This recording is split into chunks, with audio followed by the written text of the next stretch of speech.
where I have gone today. So I'm going to go ahead and share my screen real quick, get my PowerPoint up. Hopefully it works this time.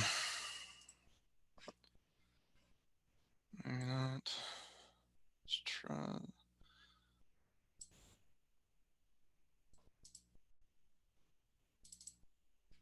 All right, there we go.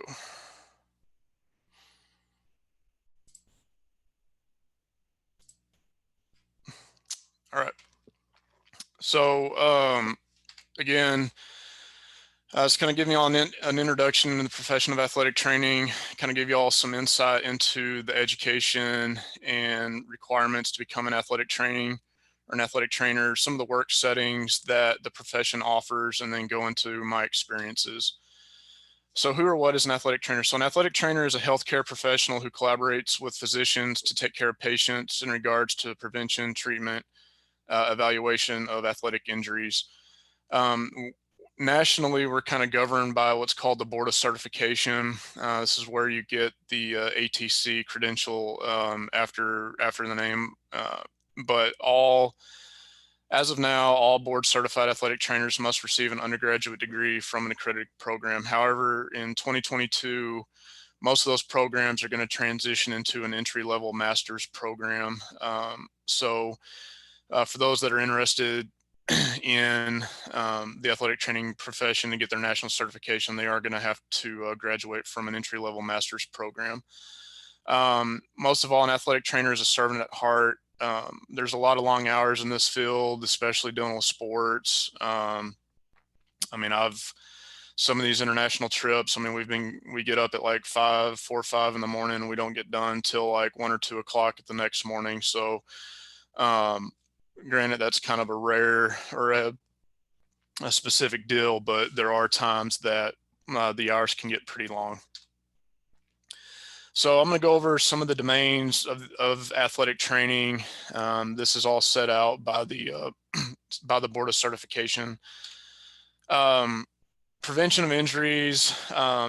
This is a huge aspect of what we do, and it's kind of one of my favorite parts of being a athletic trainer. I've got a few photos up here, but one of my best friends here in Waco, he was a athletic trainer, but he was a pit crew coach for Hendrick Motorsports. So he sent me this picture up on the top left of some of his guys with Jimmy Johnson's team doing some warm-up stretches before the race. Of course, bottom left, ankle taping. You know, we kind of frown upon the moniker of water boy and all that type stuff, but I put this picture on here just because hydration is such a huge aspect of what we do as an athletic trainer. And it's one of my favorite movies. So I got to give some props to Adam Sandler and the water boy on that.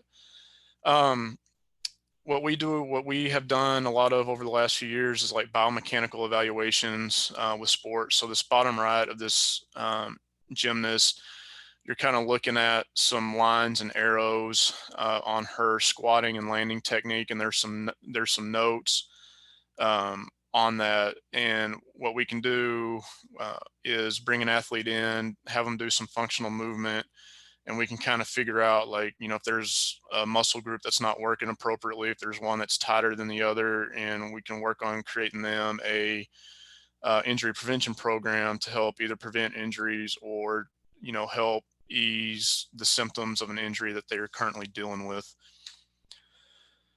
Injury evaluation. I'm hoping most of y'all have seen football games or sports competitions where athlete goes down, you see the medical staff come up. Most of the time their athletic trainer is a part of that. That's why I put this picture up here on the left. This was Ohio State athlete. I couldn't find someone from one of my alma maters, and either that or I was just too lazy. But that's going to be what you're looking at with an injury on the field. The picture in the middle is kind of an artist drawing of what's called a Lockman's test. That's what we use to determine if an ACL is injured. And then off to the right, you know, you've got another athlete that's down where these athletic trainers are putting on an emergency splint, you know, for a potential leg fracture. or something like that. So injury evaluation is another big part of what we do with athletes. Emergency response. Hopefully, you'll never see a football player with cargo shorts on, but this is a good example of probably some student athletic trainers working on spine boarding of an injured athlete. Emergency response, emergency action planning, and then doing stuff like this, like drilling the spine boarding and all that, and making sure that all those plans are in place before a competition begins, is another uh, huge domain of what we do, especially nowadays with concussions, and especially with the media. Uh, I know Georgia and Florida and even Texas has had it, but the two-a-days with football, it gets so hot in August, you get a lot of heat illness and that type stuff, and you don't want to hear it, but unfortunately you do, of athletes passing away because of improperly managed heat illness. But making sure that the schools, the university, your professional team have those plans in place so that if an athlete does you know sustain some sort of a heat injury, you're able to respond quickly so that before you transport them, their bodies are already cooled down, and the likelihood of their life being saved is there. I know um, we do a bunch of community events and some big races and stuff like that, and we have kind of what we call the intensive care unit, where we'll have like 4 or 5 whirlpools. But we did one race a couple years ago where there was a runner that collapsed at the end. She wasn't responsive. She was kind of going in and out of consciousness. And, you may laugh at it or what, but core temperatures are a huge deal of what we do for dealing with that. But we did her core temp, and it was like 109, 110. And so we were able to cool her down within 3 minutes. We got her 3 to 5 minutes. We got her down to about 102. And, had she have been transported to the ER with that 109, 110 degree temperature, the likelihood of a positive outcome, would have been low. Rehab is another aspect. I just put up a few pictures here, but rehab encompasses numerous modalities, techniques, balance. I mean, it can be ankles, back, knees, hips, elbows, shoulders. There's a lot of research being done now, especially for concussion rehabilitation, working on vestibular systems, balance, and even like doing eye and visual techniques incorporated with these rehabs, so that we can hopefully get athletes back to play sooner. Treatment of injuries kind of falls into rehab as well. These are just a few of the modalities. Again, you got the athlete there in the ice tub being a little dramatic. Kinesiotape is one of the modalities that I use quite a bit, especially on track and field athletes, because it kind of, if you're able to kind of free up some range of motion, the kinesiotape can oftentimes give them that extra feeling, and then especially with track and field at the elite athlete, if you can get a 10th, or if that feeling gives them a 10th or 100th of a second advantage on a track race, either a 100-yard dash, 200-yard dash, I mean, that could, or 200 meters. I mean, you could be, there could be the difference between first and fifth, something like that. So, making sure that you're able to use the modalities that are out there to help get the athletes back and recover from their injuries. This is probably the not so pleasant part of being an athletic trainer, the administration and professional responsibility, but it's a very important part, especially nowadays with as litigious of a society as we live in, and with all the lawsuits. Is kind of what I'm referring to, but making sure that you have documentation of all your injuries, your evaluations, treatments, any communications with coaches, parents, making sure that you have all your policies and procedures documented, especially now with COVID going on. with the response of, you know, who's going to quarantine, who's not, who, you know, someone tests positive, direct contact or contact tracing, those type things, your emergency action plans. And here in Texas, I'm not familiar with Georgia's state laws, but we actually have a state law regarding concussion management, where every school has to have a return to play protocol and concussion protocol that they have to keep on file for, you know, if a kid has a concussion, the parents, the coaches, and all that have to follow by state law. And then, of course, with most healthcare professionals, we do have professional responsibility that includes maintenance of certification and licensure, you know, reporting issues if, you know, you're aware of an athletic trainer that may be practicing outside of their practice act, or, you know, heaven forbid, they get into a situation where, you know, they may be acting irresponsibly with minors or any other patient for that matter. And again, just making sure you watch out for yourself. You know, again, making sure you're documenting, not putting yourself in a compromising position where you might be alone with a minor, or if you're a male or a female, being alone with a member of the opposite gender. And, you know, just making sure you maintain the professional relationships with all the parties that are involved with athlete care. So this section, we're going to kind of focus on how you need to become an athletic trainer. I've mentioned this before, but to be nationally certified, you have to be certified by the Board of Certification. And in order to take that test, you have to graduate from a KINS accredited program. And KINS stands for the Commission on Accreditation of Athletic Training Education. You can Google KINS. It'll pull up their website and give you some more insight into becoming an athletic trainer. And it also has the resources of the schools that are available. And also, if you are interested in becoming an athletic trainer, they have a general kind of application system to where you can just send your stuff to the different schools. And most of your healthcare professionals, I think, are going to that model. Like I know the physician's assistants have a system similar to that.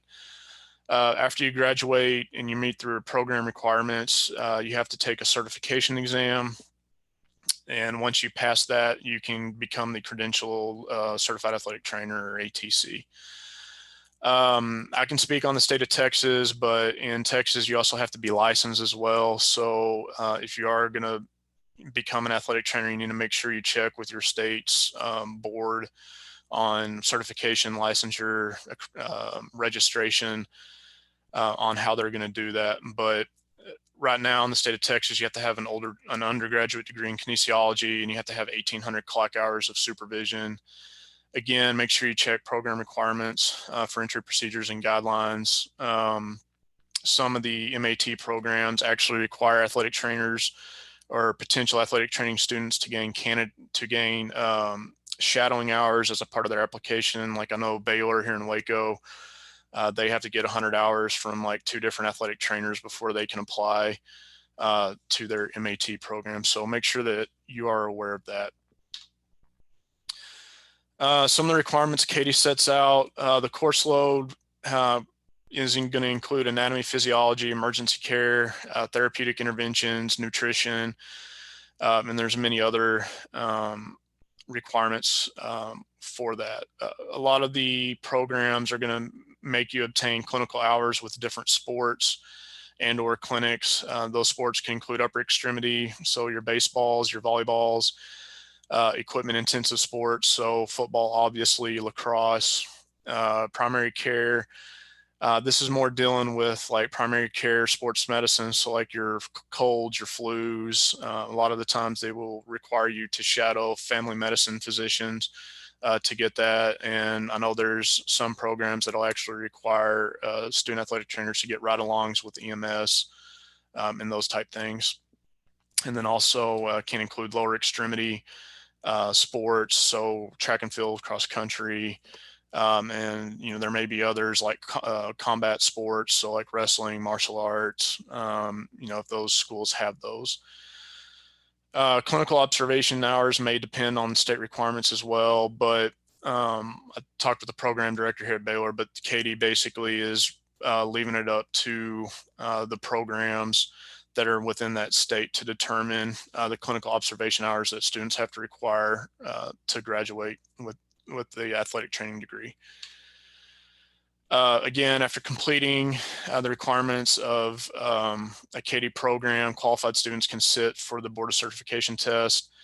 Again, you must pass that. And then the great thing about getting the ATC credential is most states, and Texas changed our law, but if you get the ATC, a lot of the times getting the state licensure and or certification is usually a lot easier because they'll use that as proof of your athletic training education.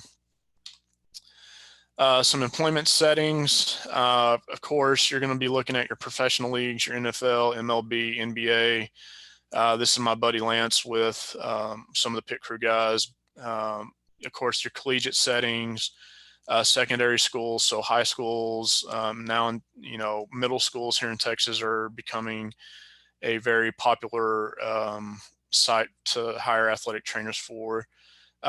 Working in the orthopedic clinic, sports medicine clinic, kind of like what I do. The military is becoming a huge user of athletic training.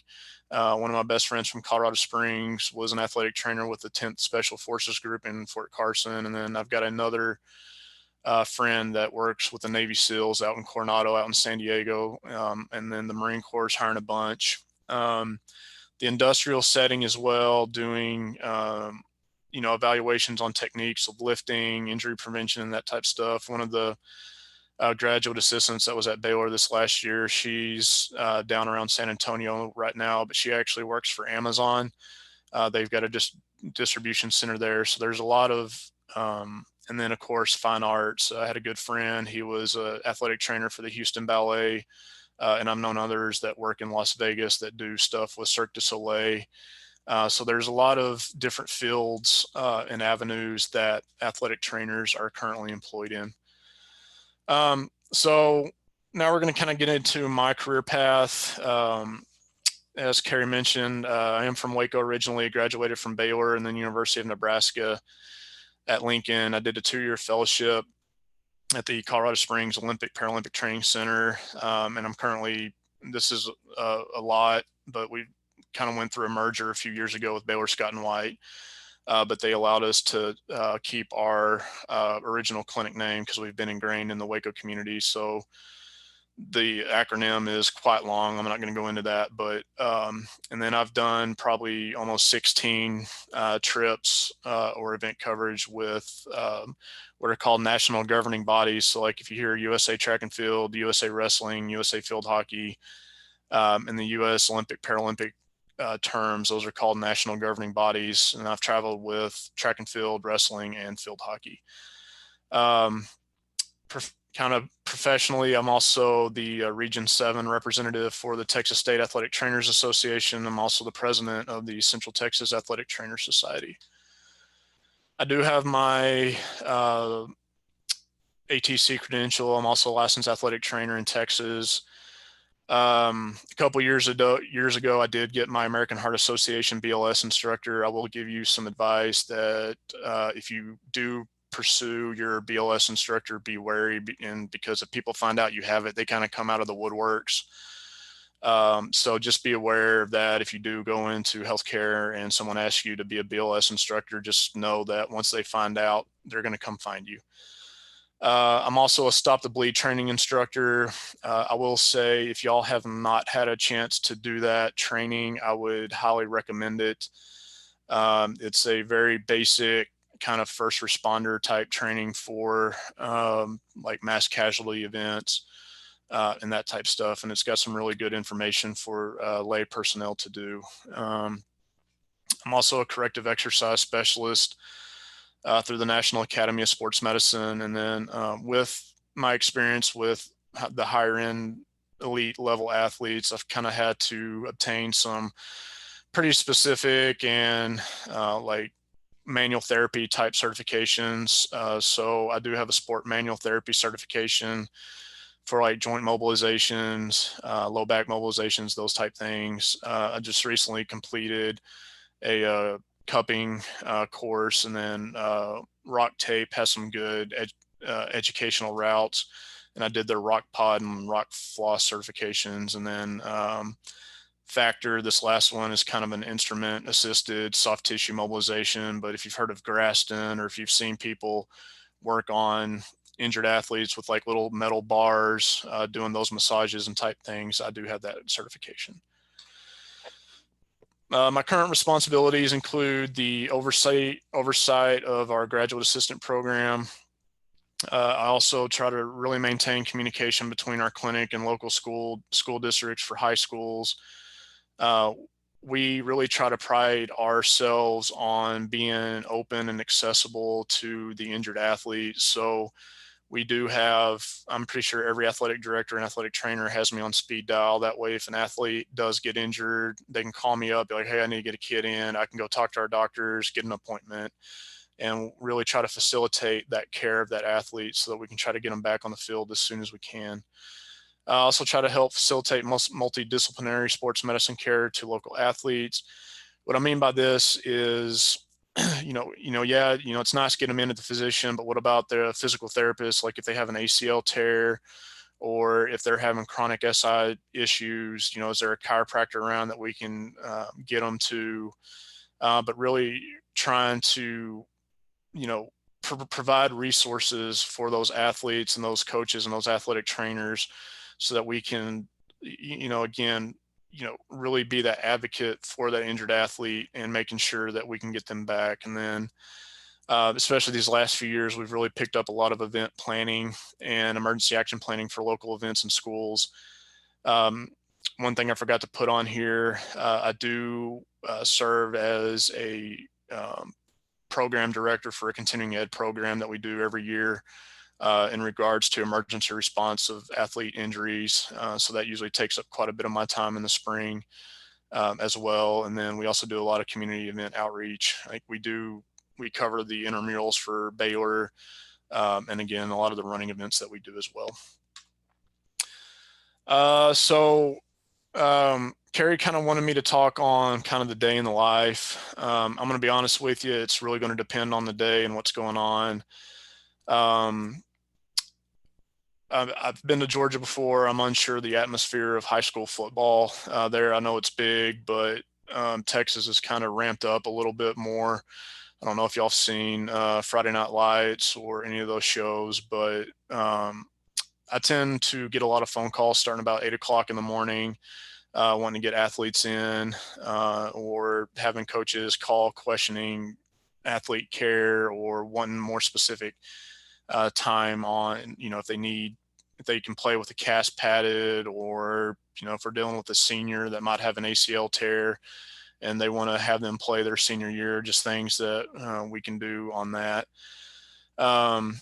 So during football, I try to go out to schools Monday through Wednesday just to do athlete injury evaluation, rehab, also follow up on any athletes that might have been seen here.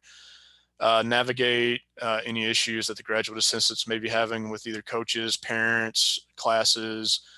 A lot of times, this is kind of an educational time for them. So, they ask a lot of questions on injuries, dealing with injury evaluation. So helping them kind of navigate and, or, polish off any communication that they may be talking with parents or coaches and that type of thing, to hopefully help, avoid them getting backed into a corner that they can't get out of.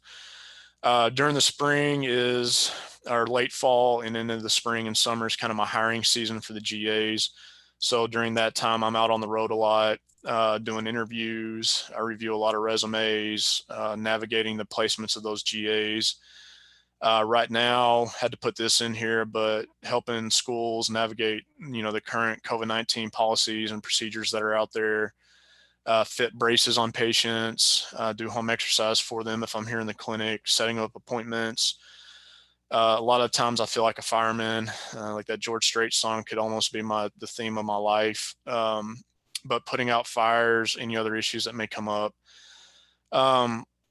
So with me kind of being in the clinic and being administrative, some of the pros of kind of where I'm at, one of the things that I decided on after leaving Colorado Springs is that I wanted to work in a clinic, because there's always a challenge. There's always something to look forward to, or always something unexpected, I guess, because like when you work in a collegiate setting or an elite level, you're working with one sport only. So a lot of times it can kind of get monotonous of the injuries that you're seeing, and those type things. So with the clinic, it kind of provides me that challenge. We have a really great group of providers that are here that I work with, not only physicians, physical therapists, athletic trainers, but that was one of the deals, and we're always able to help. Kind of one of the downsides to the program, you know, and being in customer service is you're always on call. Patients and coaches most of the time will always need something, especially as football season goes on, gets into playoffs. The pressure on the coaches kind of ramp up a little bit. And so they're always a little more, intuitive on things that athletes need, or things that we can do for them to get athletes back to play. So, sometimes I can get text messages at like 1, 2 o'clock in the morning, and those type things that has happened. So that's kind of one of the downsides to it. But again, it's one of the, being in customer service, that's kind of one of the things that goes with it. So how did I get into athletic training? Started in high school. And then I've had numerous mentors that have helped me along the way. And each one of those is from high school into Baylor. Lori and Mike Greenwood, Mike Sims, Kevin Robinson have been mentors of mine at Baylor. The head athletic trainer up at Nebraska, Jerry Weber, I stay in touch with him. And then two athletic trainers I worked with in Colorado Springs, Joe Seigan, Rod Rodriguez. So I kind of want to go into some of the experiences, because I feel like I've been exposed to quite a bit. These are some pictures from my first trip with USA Field Hockey to Trinidad and Tobago. I will say, if any of y'all are international travelers, try to avoid going to tropical islands during their storm season, because it gets really humid. But it was a great trip. That was in 2008. And then this picture up here on the left was my first trip with USA Wrestling, with women's wrestling. We were in Belarus with that as well. And then this picture on the right is me and one of the other athletic training fellows I worked with, Matt Eberhardt. He's an athletic trainer up in Minnesota. He's actually on deployment with the National Guard right now in Africa. I kind of want to focus on this slide a little bit. So as you get into your careers, whichever path that may be, coaching, physical therapy, medical school, athletic training, you're going to come in to meet a lot of professionals.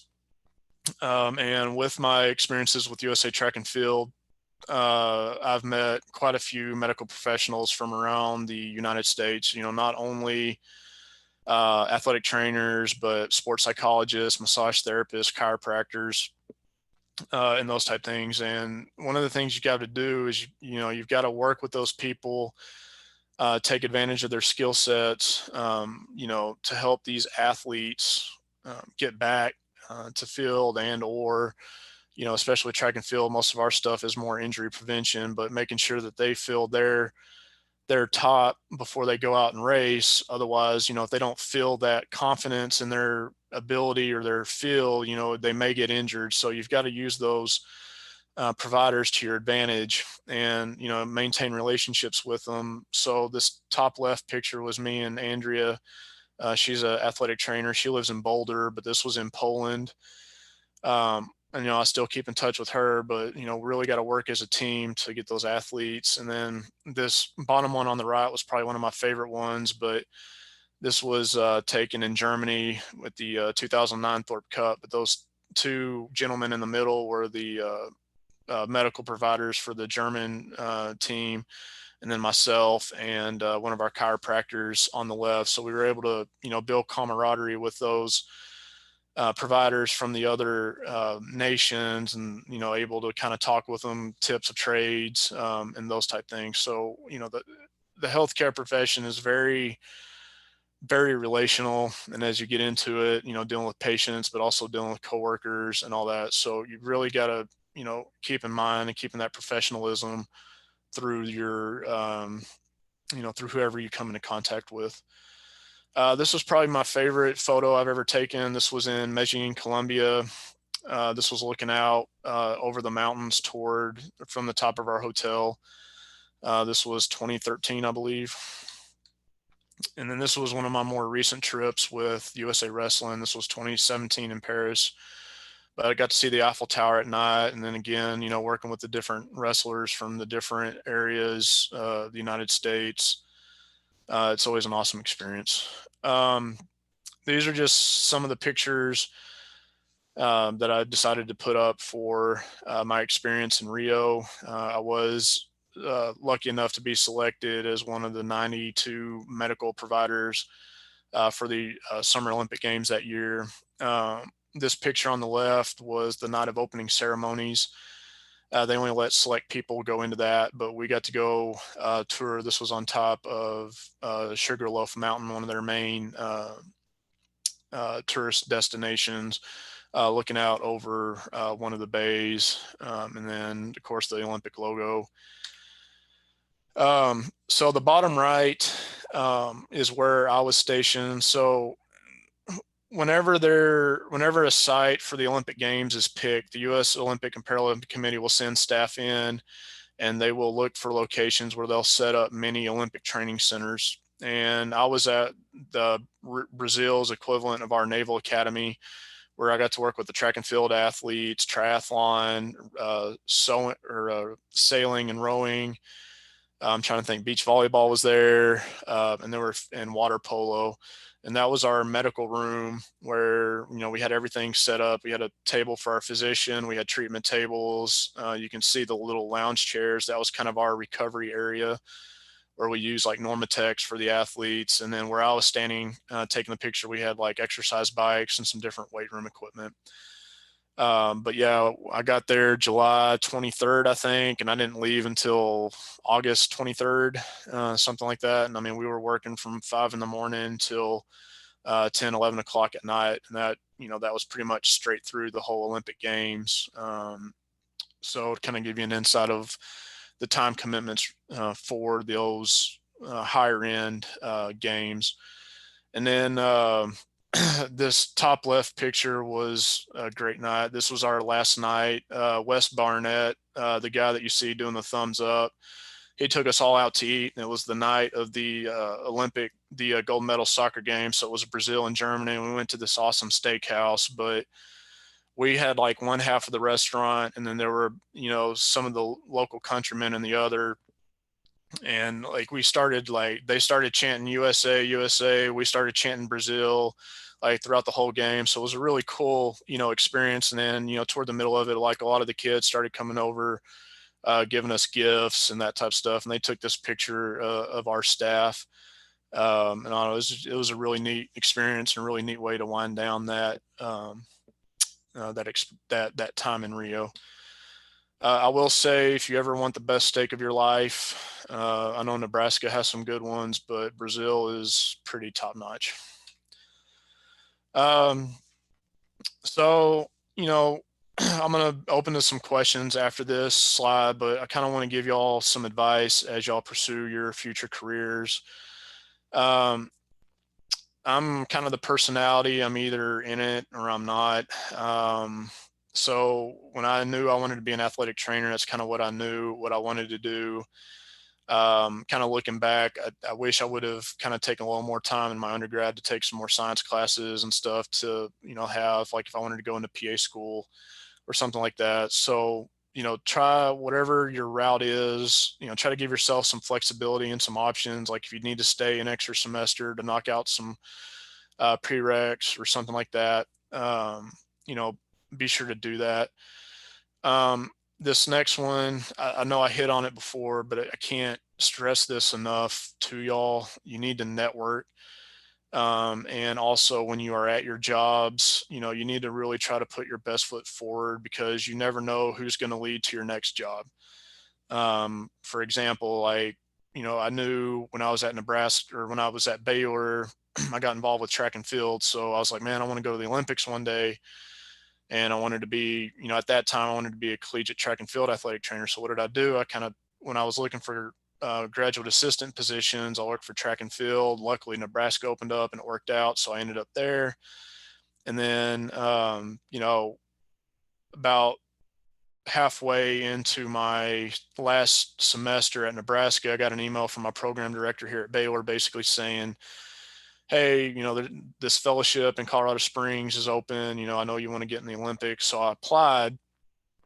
Well, little did I know that one of the athletic trainers that was at Nebraska was called in to be kind of a advisor, I guess you could say, because the USOPC was in the midst of reorganizing their medical committee, or their medical model, I guess you could say. And the director of it was a Nebraska grad. And so I don't know for sure if that happened, but I'm pretty sure it did. So always network. And again, whenever you're at your job, whatever you're doing, always try to make sure you put your best foot forward. Because like I said, you never know who's going to be, um, who's paying attention. There's always somebody paying attention. So always keep that in mind. Um, if y'all are interested in the healthcare profession, whether it's athletic training, physician, physical therapist, become involved professionally. I will speak as one that was skeptical of becoming involved, but these last 2 years, 3 years, where I've gotten involved with our state association and then kind of bringing back the Central Texas Athletic Trainer Society, have been very educational for me. I've been able to make contacts with some different people, and you really get to see what all happens kind of behind the scene that, the people that don't become involved professionally don't see. And I mean, there's a lot to it. So if you get a chance to become involved, professionally with membership organizations and that type of stuff, please do so. It's very rewarding. Um, if you are going to be getting into athletic training, and I'm going to speak also on like medical school and that type of stuff, you need to have a passion for the profession. You're not going to make it long in those professions if you're just looking for a job.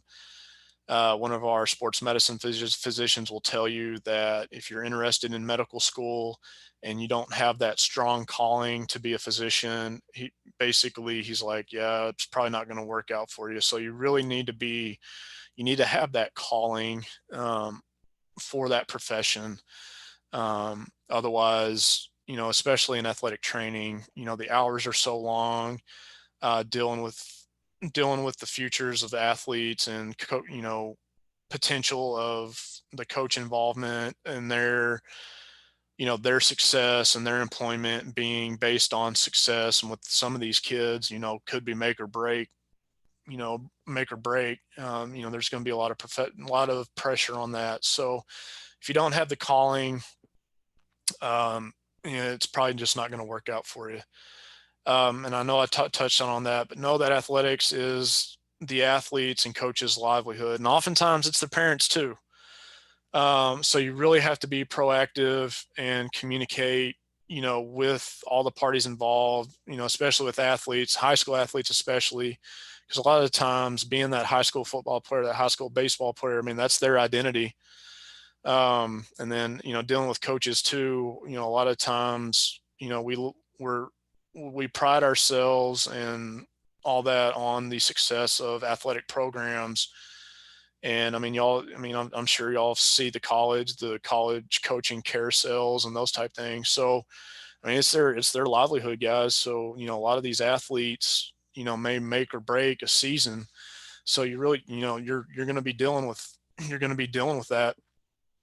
So you have to be proactive with athlete care, always communicate, and then that way you can, and then get as many people involved as you can. With COVID going on, especially over these last I would say probably 4 years. Mental health and diversity are very huge topics right now. So if you are going to be going into a healthcare profession, make sure you be kind and compassionate in your approach to caring for individuals.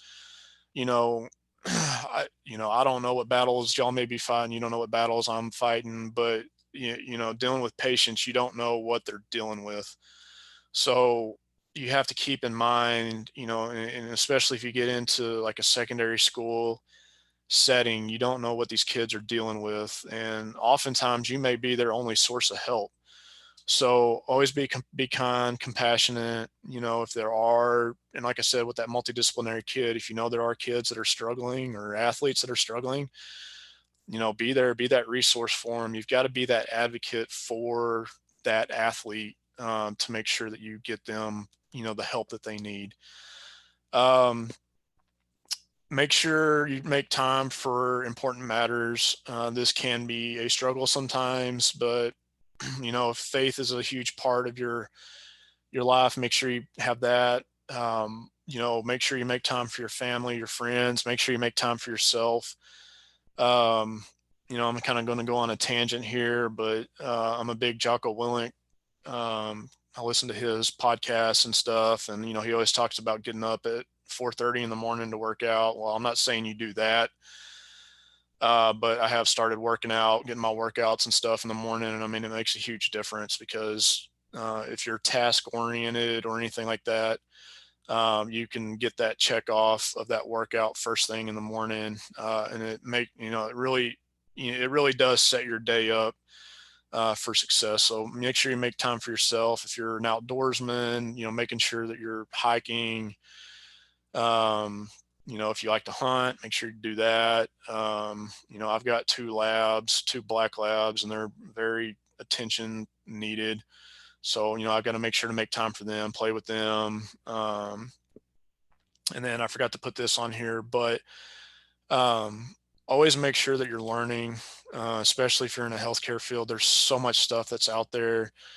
And even as you go in your career, if you end up in business or something, if you notice you're weak in one area, go buy a book or, attend a class, or something like that. But always make sure you're trying to learn and try to improve yourself, as you go through this road of life. But I think if there's anything that you can gain like from this slide and like from some of the others, is just how important the networking is. It's huge. And one of my coworkers that has the office next to me, he'll tell you the same thing. And I tell my GAs this, like when they're applying for jobs, I tell them to reach out to me, reach out to Mike, because we may know somebody that that may be working at that. Like I had an AD this year call me, their athletic trainer left like 2 weeks into the football season, asking if I knew of any athletic trainer. And it didn't dawn on me until like a couple weeks later, but it's like, oh, I got a GA that's leaving New York. She doesn't have a job. So I connected them. She ended up getting hired. So, you just don't know. You don't know you don't know what will happen in the future. So again, network, make sure you put your best foot forward. And then be kind, compassionate, and your care to those patients. And then again, making sure that you take care of yourself, because if you burn yourself out, you're not going to be a whole lot of good for those patients. So I hope that information kind of gave you some insight into what I do, into athletic training. But if y'all have any questions at this time, I'll be more than happy to answer them. All right, who's got a question?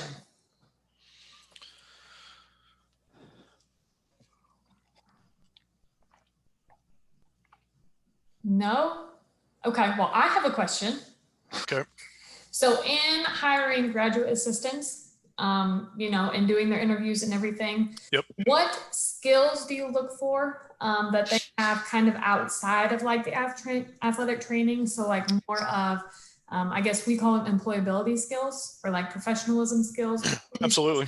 Ones. Yeah. So that is a great question.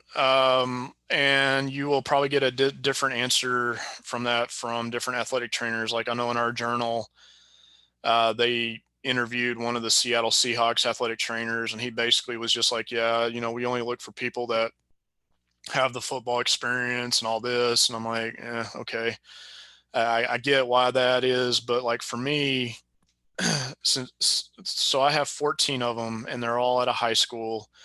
So yeah, the athletic training part is nice, but what I look for that sets them kind of apart, I guess you could say, is if they have any customer service experience, like if they've worked in a restaurant or like kids camps, summer camps, those type things.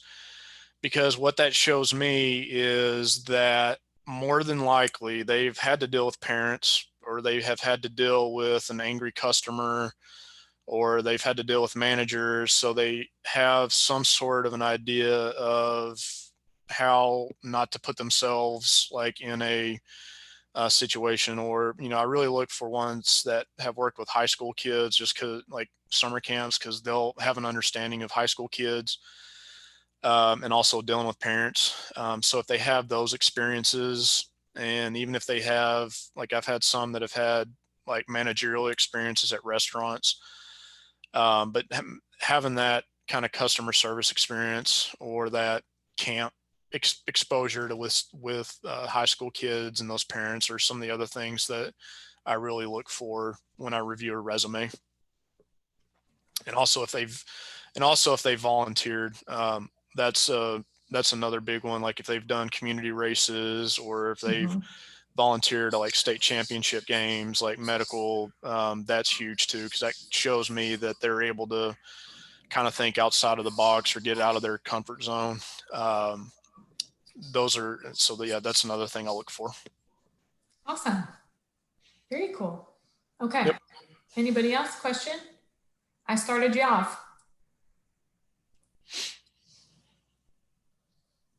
What do you got? Pick his brain. This is your chance. What do you want to know? Mm. Really? Man. Okay, well, I have another question. Okay. Um, in kind of working with, the variety of athletes that you have, Yep. I know maybe I don't know a whole lot about the athletic training community, but as teachers, you're not supposed to have favorites, right? Do you have like a favorite sport or favorite athlete to work with? um so I'm kind of not the traditional Texan, I guess you could say. So my two favorite sports I like to work are wrestling and track and field. um Partly because with track and field, you can kind of get a lot of like chronic injuries, so that you've really got to kind of think through your injury evaluations and stuff to kind of correct that. Whereas wrestling is a little more acute. Like, if you get a veteran wrestler against a non-veteran wrestler, there's about a 9 out of 10 times that kid's probably going to get, thrown and not land right, or get thrown on his head. So there's a lot more uncertainty, I guess, with wrestling. So it kind of keeps you on your toes. But those athletes, they're all very good to work. All the athletes are good to work with. I mean, I've been fortunate to be exposed to some pretty prominent athletes. I'm not going to name drop, but I've been pretty fortunate. And with track and field, it's kind of the same thing. These, like for a track meet, we're basically there like 2 or 3 hours before their event, to do massages, stretch them, and all that. And then, really talking to them to kind of figure out, what's going on, if there's anything that we can help mentally. But having that rush, I guess you could say, of trying to get them ready for their race, and get them recovered. Because I mean, some of those track athletes can run 4 or 5 events in one day. Um, um, but yeah, those are my favorite. I mean, I do enjoy covering football, but I don't enjoy it as much as working those two sports. Did Yes. that answer your question? Yes. Wrestlers are a very unique athlete. My husband was a collegiate wrestler and then moved on to do MMA for 10 years. So, Oh, really? yes. So that was his big thing. And so we watch wrestling all the time. And I've gotten a passion for it. It's definitely a very interesting sport. Yeah, Um, you definitely have to learn it to appreciate yes, it. you definitely do. So, in kind of like what you just said, of kind of helping athletes to mentally prepare, how much do you think you do in that sense? Like, because so you're working with them physically, right? But then how much work are you having to do or helping them mentally prepare for events and things like that? So that's a great question.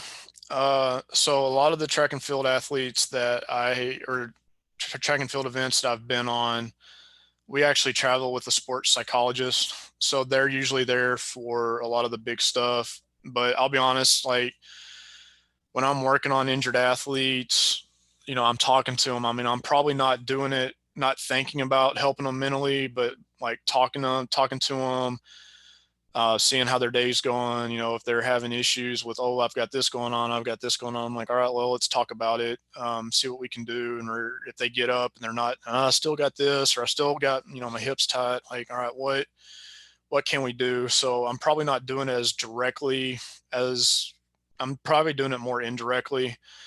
But yeah, I mean, if there's something that causes me concern, I've got that sports psych access on that trip. I mean, that's where they're heading to. And there was one trip in 2015. We had one girl. Her back just locked up on her for no reason, and me and my chiropractor, we were there talking to her for God, it was almost like an hour. Trying to get her to calm down and try to get her to relax. So that we could work on her. Yeah. But finally she did, and I think she had some other worries about some future upcoming competitions that we finally got out. But I mean, she made the right call. Didn't compete out of fear of injury. But I mean, it took quite a bit of work trying to try to get her to calm down. And then some of these athletes don't know what they don't know. I'm not trying to sound bad when I say that, but that same meet or that same event that I was at, there was another girl that finished a race, and she had some sort of a stomach issue where the only thing that would help was getting an IV at the end of the race. Well, if you look into anti-doping and all this other stuff, like the WADA, the World Anti-Doping Agency, and USADA, the United States Anti-Doping Agency, they don't allow IVs as therapy unless it's like an emergency. Yeah. And so our team physician and I had to talk to this athlete, like, look, this isn't a medical emergency. If you get an IV, you're going to, you could test positive or something like that. And, we don't want that to happen. And, we ended up calling the US OPC's medical director at the time, letting them know the situation. And he was like, yeah, y'all made the right call. So, you've really got to, you got to be aware and, be that, like I said in prior slides, you got to be that advocate for the athlete. Mm-hmm. So I've got a question in the chat. So from I'm Madison, going to go ahead and stop sharing my screen, if that's all right. yeah.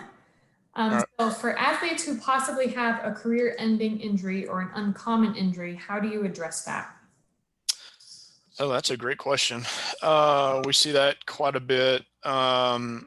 And that is a very multi-pronged response. So I saw it, this last weekend with a soccer player, tore her ACLs, probably done for the end of the year. But, I came in because I had to fit a brace on her, but she was crying and all that. So, I mean, you've really got to talk to them.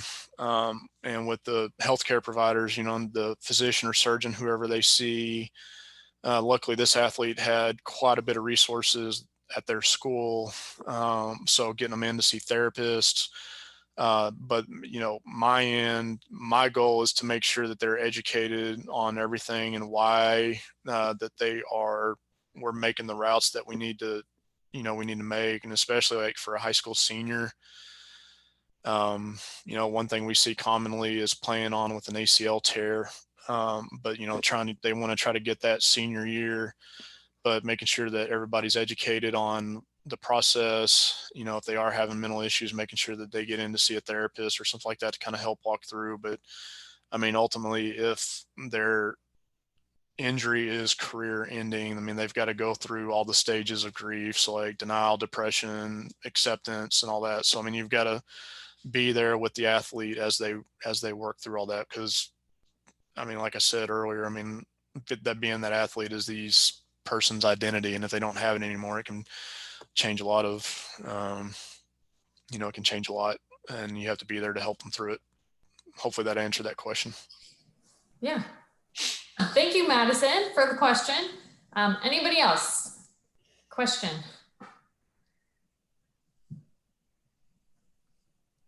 Again, this is your opportunity to pick his brain.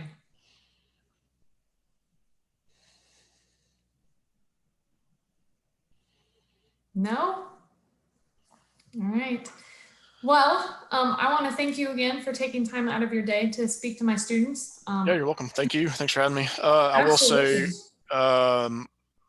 Carrie has my email address, so if there are questions that come up, or if y'all have any other further questions, don't hesitate to reach out to me. I'll be more than happy to help y'all out however I can. Okay.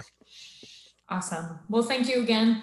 Yep, you're welcome. Thanks for the opportunity. Yes, absolutely. Have a great day. All right, you too. Thank y'all. Bye.